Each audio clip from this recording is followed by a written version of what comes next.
Di tengah riuhnya sejarah panjang perjuangan kemerdekaan Indonesia, ada nama-nama yang begitu mudah dikenang karena kiprahnya jelas, jalannya terang, dan kisahnya disusun rapi dalam buku pelajaran. Namun ada pula nama-nama yang justru tenggelam dalam kabut kontroversi dan bias sejarah. Salah satu nama itu adalah Alimin, seorang tokoh pergerakan yang hidup di masa ketika jalan menuju kemerdekaan belum tentu satu arah. Ia dikenal sebagai pemimpin Partai Komunis Indonesia, ikut merancang pemberontakan besar pada tahun 1926, dan sempat dicap sebagai musuh negara di masa-masa berikutnya. Tapi sejarah punya cara sendiri. Pada tahun 1964, Presiden Soekarno menganugerahi Alimin dengan gelar pahlawan nasional. Sebuah keputusan yang memunculkan banyak pertanyaan. Siapa sebenarnya Alimin? Apa yang membuat negara akhirnya mengakui jasanya? Dan bagaimana kita memahami sosok ini di luar label ideologi yang melekat padanya? Inilah kisah tentang Alimin. Lebih dari sekadar tokoh komunis, ia adalah bagian dari mozaik besar perjuangan Indonesia. Alimin Prawiro Dirjo lahir pada tahun 1889 di Surakarta, Jawa Tengah, dari keluarga petani miskin yang menggantungkan hidup pada sawah milik seorang bangsawan. Dalam keluarga besar yang hidup sederhana itu, Alimin tumbuh bersama beberapa saudara kandungnya. Salah satu di antara mereka adalah adiknya, Aliem. Sejak kecil, Alimin sudah menunjukkan watak yang berbeda, peka terhadap penderitaan orang lain, mudah berempati, dan memiliki semangat keadilan yang tinggi. Sifat-sifat inilah yang kelak membentuknya menjadi salah satu tokoh penting dalam sejarah gerakan kiri di Indonesia. Suatu hari, ketika masih bocah, Alimin menunjukkan kebesaran hatinya dalam sebuah peristiwa kecil, namun syarat makna. Ia menerima beberapa keping uang dari seorang pejabat Belanda, G.A.J. Hazeu, yang pada waktu itu menjabat sebagai penasihat urusan pribumi. Bagi anak-anak lain, uang itu mungkin akan disimpan atau digunakan untuk membeli makanan kesukaan. Namun tidak demikian bagi Alimin. Dengan tulus, ia membagikan uang itu kepada teman-teman sepermainannya. Perilaku ini membuat Hazeu tersentuh. Ia melihat sesuatu yang istimewa dalam diri Alimin.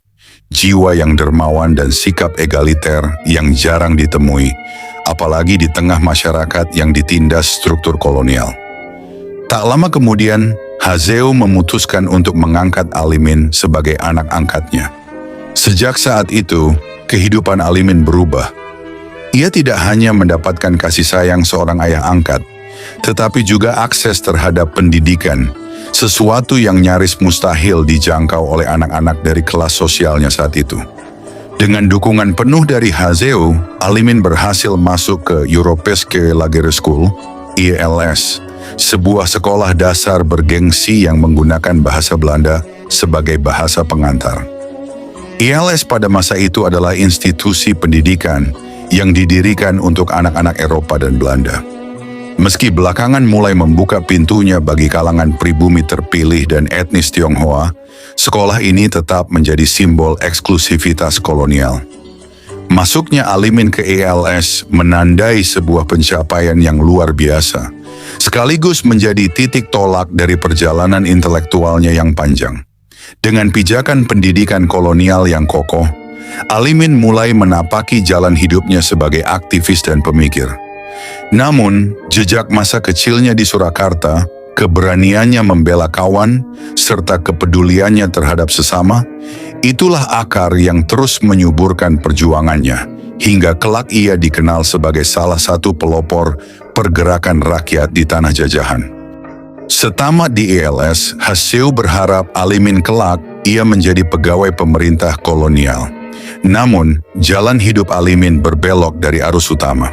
Ia tidak memilih kenyamanan jalur birokrasi kolonial, melainkan menapaki medan yang jauh lebih keras dan berisiko. Politik pergerakan dan dunia jurnalistik yang penuh gejolak.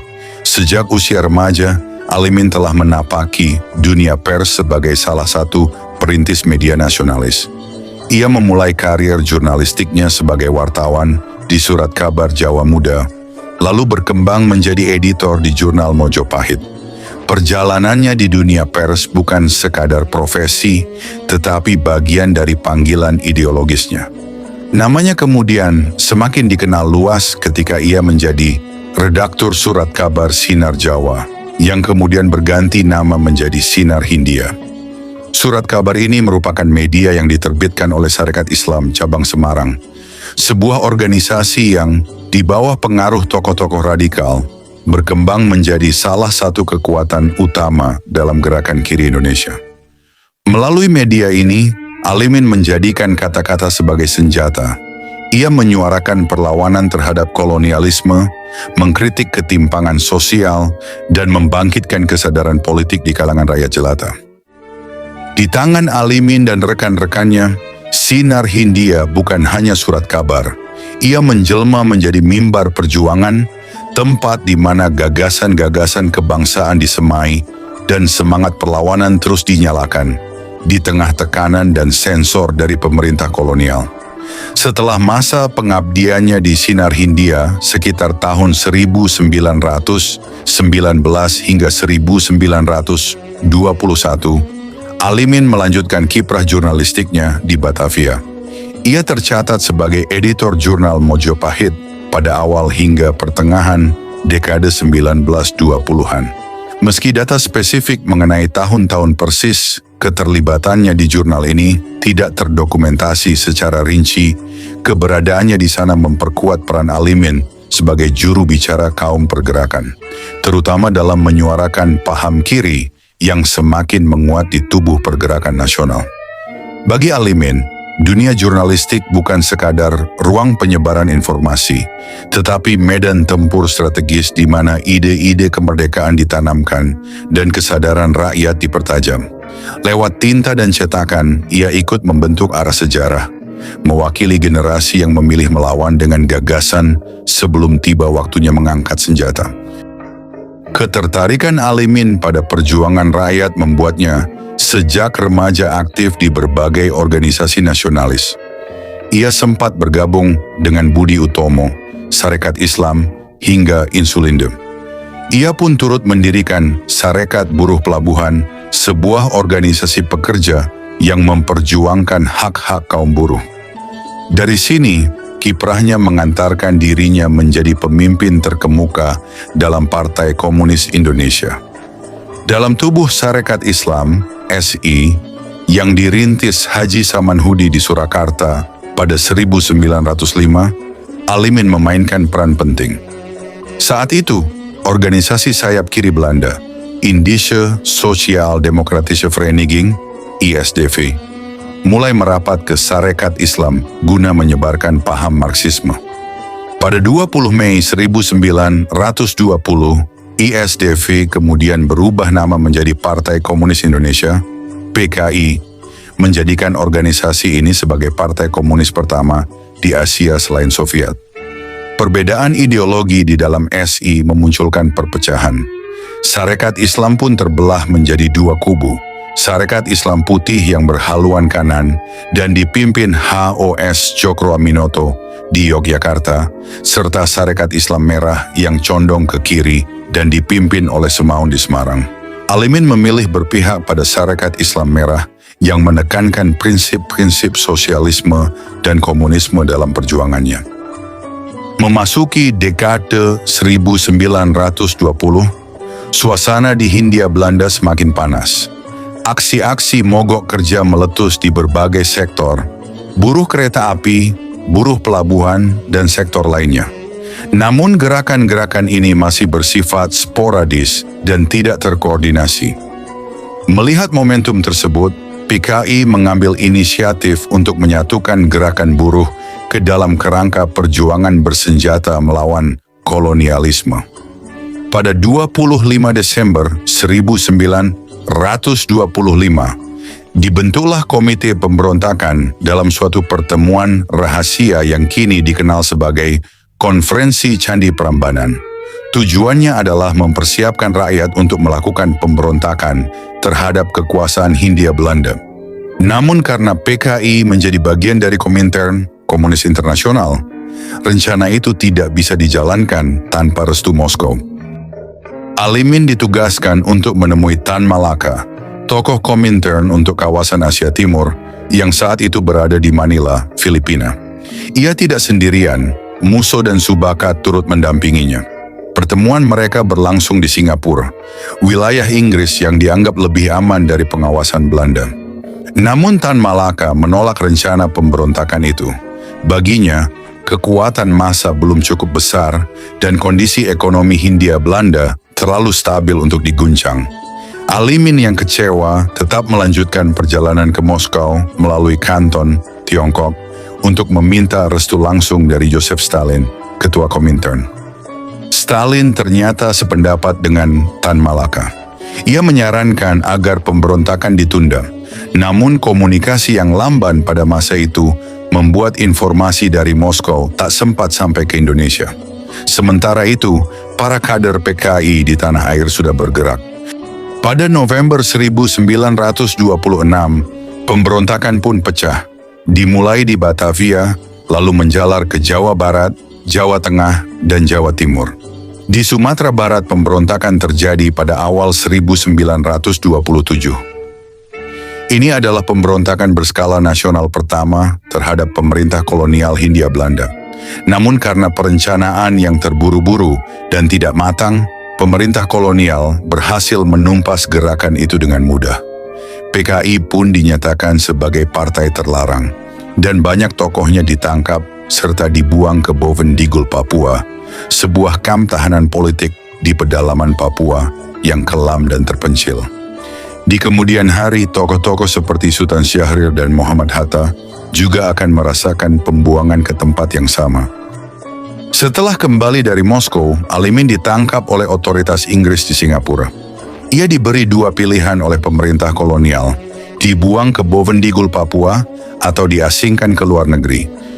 Alimin memilih pergi ke luar negeri dan bersama Musso menjadi gelandangan politik yang berjuang dari negeri orang.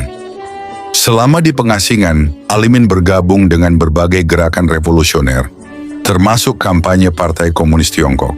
Ia juga sempat menempuh pendidikan di Universitas Lenin, Soviet, lembaga khusus yang mendidik kader-kader komunis dari seluruh dunia. Disinilah ia sekelas dengan tokoh-tokoh revolusioner besar seperti Ho Chi Minh dari Vietnam dan Zhou Enlai dari Tiongkok. Ketika Jepang menyerbu Tiongkok, Alimin bahkan bergabung dengan Tentara Merah dan berjuang di basis perlawanan di Yan'an. Ia turut mengajar kader-kader komunisme di Vietnam, Laos, dan Kamboja. Referensi lain menyebutkan keterlibatannya dengan Tentara Merah Tiongkok dan tinggal di daerah Yan'an sebagai bagian dari aktivitas Komintern. Perjalanan revolusionernya menjangkau berbagai penjuru dunia, namun akar perjuangannya tetap tertanam kuat pada tanah airnya. Setelah Indonesia memproklamasikan kemerdekaannya pada 17 Agustus 1945, berbagai kekuatan politik dan sosial mulai bermunculan kembali untuk membentuk wajah baru bangsa yang merdeka. Salah satu kekuatan politik yang segera aktif kembali adalah Partai Komunis Indonesia, PKI. Setelah sempat dilarang oleh pemerintah kolonial Belanda sejak tahun 1927 karena dianggap sebagai ancaman terhadap kekuasaan kolonial. 3 bulan setelah proklamasi kemerdekaan dikumandangkan, Republik Indonesia masih berada dalam suasana revolusi. Di tengah upaya membangun kedaulatan negara yang baru merdeka, pemerintah Indonesia menyadari pentingnya fondasi politik yang kokoh sebagai pijakan demokrasi. Maka, pada 3 November 1945, pemerintah mengeluarkan sebuah maklumat penting yang kelak dikenang sebagai tonggak awal demokrasi Indonesia. Maklumat ini tidak hanya mendorong pembentukan partai-partai baru, tetapi juga melegitimasi keberadaan partai politik yang telah lahir pada masa kolonial Belanda dan pendudukan Jepang. Dengan demikian, lanskap politik Indonesia mulai tumbuh dengan dinamis. Berbagai organisasi pergerakan dan kelompok ideologis mulai memantapkan diri sebagai partai politik dalam sistem demokrasi yang sedang dirintis. Maklumat ini berisi anjuran kepada rakyat Indonesia untuk membentuk partai politik. Langkah ini ditempuh sebagai bagian dari persiapan menyambut penyelenggaraan pemilihan umum, pemilu, yang direncanakan berlangsung pada Januari 1946 guna memilih anggota Badan Perwakilan Rakyat. Pemerintah berharap dengan terbentuknya partai-partai politik, rakyat Indonesia memiliki wadah untuk menyalurkan aspirasi, memperkuat perjuangan, dan ikut serta aktif dalam kehidupan kenegaraan. Namun, cita-cita ideal untuk menyelenggarakan pemilu 1946 tak kunjung terwujud. Situasi politik dan keamanan nasional memburuk akibat kedatangan pasukan sekutu yang diboncengi Belanda, Nika. Ancaman kembalinya kekuasaan kolonial mendorong bangsa Indonesia untuk kembali memusatkan perhatian pada perjuangan mempertahankan kemerdekaan. Dalam suasana perang revolusi fisik itu, pelaksanaan pemilu bukan lagi menjadi prioritas utama. Maklumat 3 November 1945 sendiri merupakan tanggapan pemerintah atas usulan Badan Pekerja Komite Nasional Indonesia Pusat KNIP dan diumumkan di Jakarta oleh Wakil Presiden Muhammad Hatta. Salah satu syarat penting yang ditekankan dalam maklumat adalah bahwa partai-partai yang dibentuk harus turut serta memperhebat perjuangan Republik Indonesia. Menariknya, meskipun pemilu 1946 gagal diselenggarakan, maklumat 3 November tetap menjadi dasar hukum utama keberadaan partai politik di Indonesia selama lebih dari 1 dekade. Barulah pada penghujung 1959, maklumat ini dicabut melalui penetapan Presiden nomor 7 tahun 1959 tentang syarat-syarat dan penyederhanaan kepartaian yang dikeluarkan oleh Presiden Soekarno pada 31 Desember 1959 seiring dengan bergesernya sistem pemerintahan ke arah demokrasi terpimpin. PKI bangkit kembali dan menyatakan eksistensinya di tengah euforia kemerdekaan. Deklarasi kembali PKI pada tahun 1945 menandai kembalinya partai ini ke panggung politik nasional. Para pemimpinnya, termasuk tokoh-tokoh lama dan aktivis muda, berusaha menghidupkan kembali ide-ide komunisme dalam kerangka perjuangan revolusioner melawan kolonialisme. Dalam konteks pasca kemerdekaan, ketika ancaman dari Belanda belum sepenuhnya sirna, PKI memosisikan diri sebagai salah satu kekuatan revolusioner yang siap mempertahankan kemerdekaan Indonesia dengan segala cara, termasuk melalui perjuangan bersenjata. Banyak simpatisan dan milisi yang berafiliasi dengan PKI terlibat aktif dalam perlawanan terhadap tentara Belanda selama masa revolusi fisik 45-49. Mereka membentuk laskar-laskar rakyat, ikut serta dalam pertempuran di berbagai daerah, dan mendukung agenda anti-imperialis sebagai bagian dari kebangkitan nasional yang lebih luas. Dalam periode ini, PKI tidak hanya bergerak secara ideologis, tetapi juga mengambil peran dalam perjuangan praktis untuk mempertahankan kemerdekaan bangsa. Keterlibatan PKI dalam perjuangan melawan Belanda memberi mereka pijakan untuk memperluas pengaruh di kalangan rakyat, terutama kaum buruh dan tani. Namun di balik peran aktifnya dalam revolusi, dinamika internal dan pertarungan politik dengan kelompok-kelompok lain di masa-masa berikutnya akan membentuk jalan panjang yang penuh konflik dalam sejarah Indonesia. Saat proklamasi kemerdekaan dikumandangkan pada 17 Agustus 1945, Alimin berada di Chungking, Tiongkok.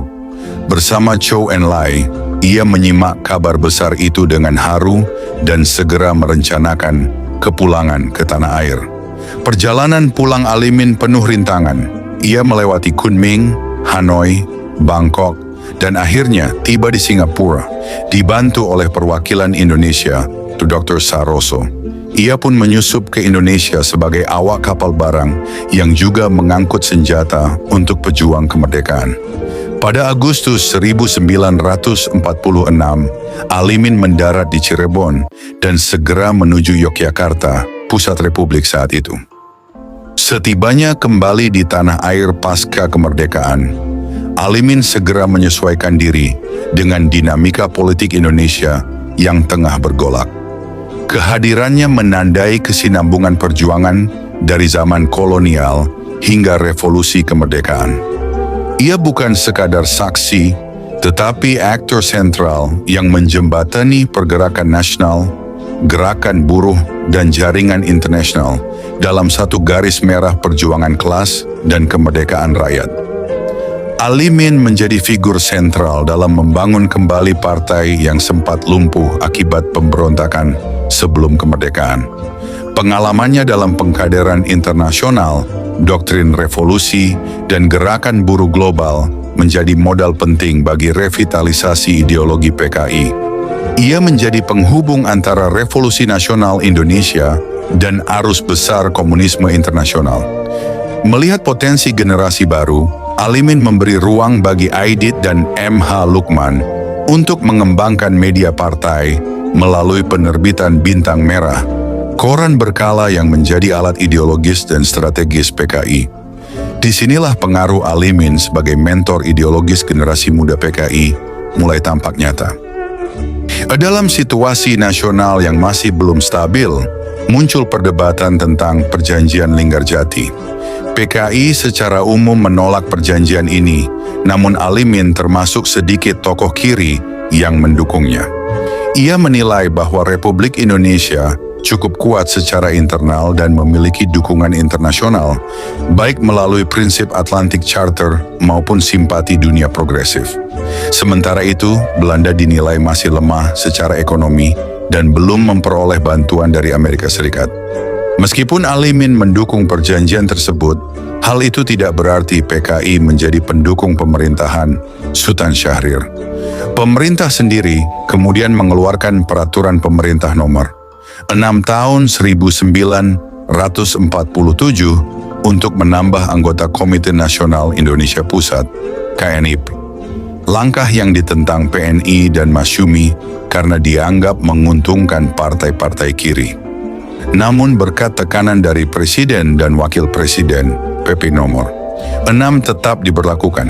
PKI memperoleh 35 kursi, meningkat drastis dari sebelumnya hanya 2. Dalam struktur baru KNIP, Alimin ditunjuk sebagai wakil PKI untuk wilayah Solo.